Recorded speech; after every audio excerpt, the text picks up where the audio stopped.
Hey everyone.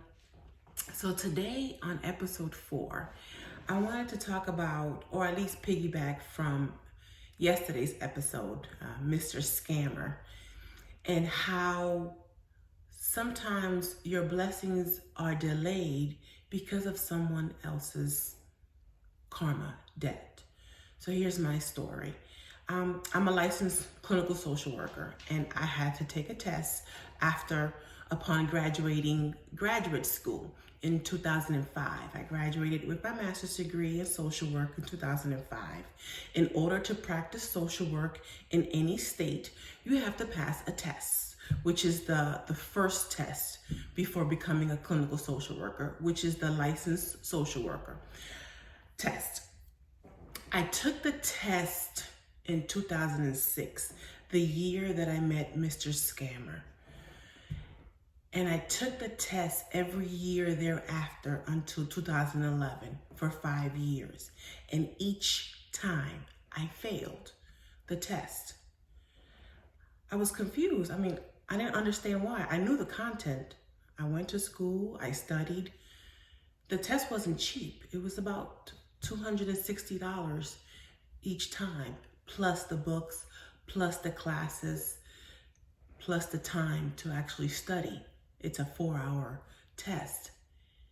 And I would fail it each and every time.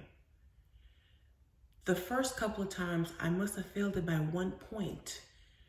At the time, before they changed it to pass and fail, it used to be a graded point test.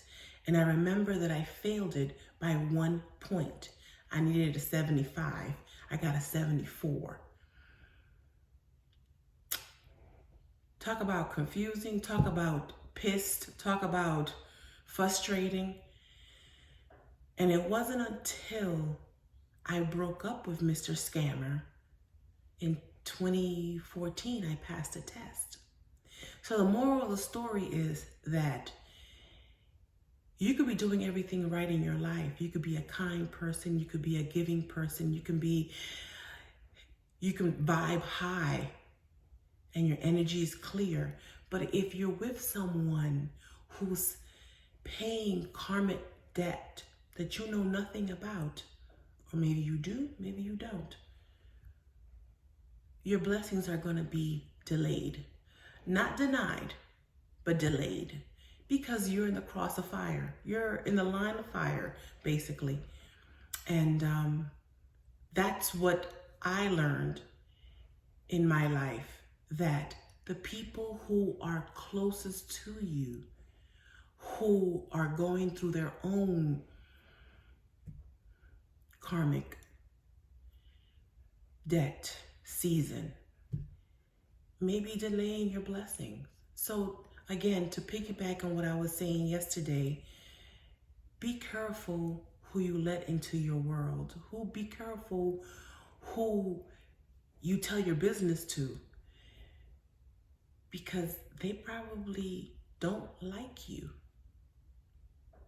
They may lust after you and they may sleep with you, but they probably don't like you so that you want to succeed. And I have a feeling that Mr. Scammer did not want me to succeed. No, he didn't want me to succeed. He did not.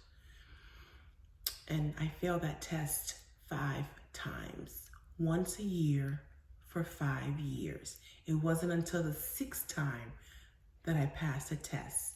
It wasn't until I cleared his aura, not only physically, but energetically. I let him go. And I passed the test.